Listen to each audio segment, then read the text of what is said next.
the idea of rule of law predates the West. You find it in Roman law, Christianity, Islam. That it's not some idea that's sort of foreign to Islamic countries. It's actually something that is at the source of them.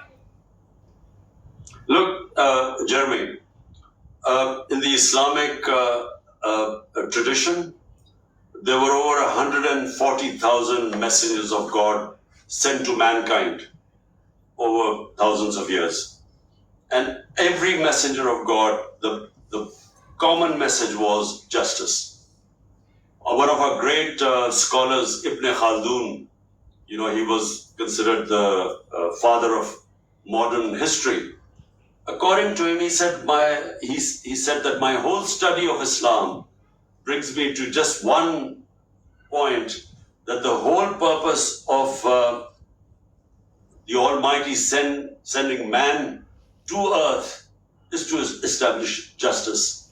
So whenever during human history, the societies that had a better justice system always prospered. So it is connected to prosperity. So justice brings you rights. Rights gives you freedom, and free and stable societies then become prosperous. So hence, if you look at the table of rule of law index, out of the 140 countries, the top 15 countries which have the best rule of law are the most prosperous. And the bottom 15 countries which do not have rule of law are the poorest. So it is directly connected to prosperity.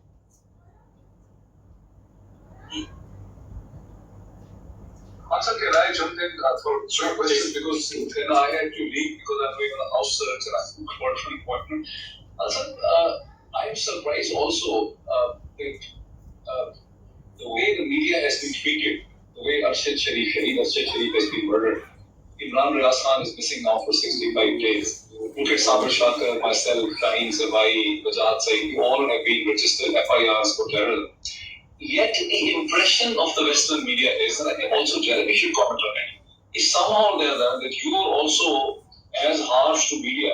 Not a single journalist was arrested in your time. There were no FIRs against the journalists. The journalists were not abducted and detained and they were covered. Neither are you able to explain the situation, nor is anyone understanding the word.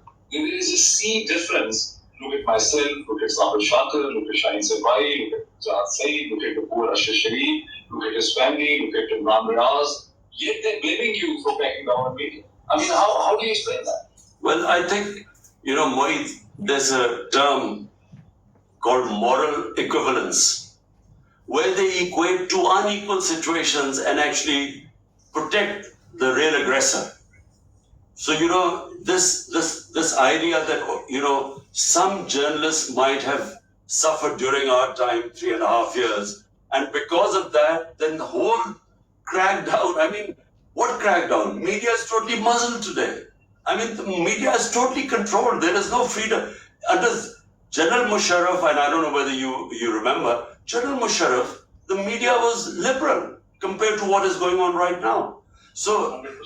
It is completely controlled today. Not just that the four of you have left the country, not just that Arshad Sharif was murdered after having to, because of threats to his life after leaving.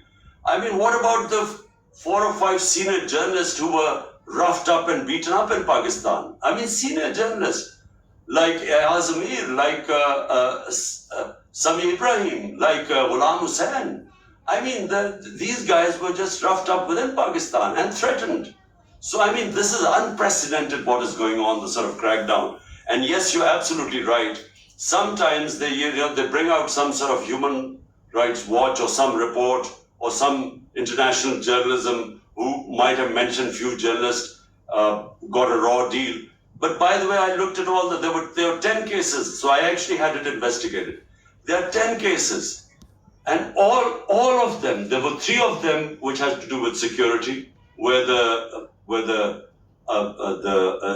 military establishment directly spoke to the media owners in 3 or 4 cases.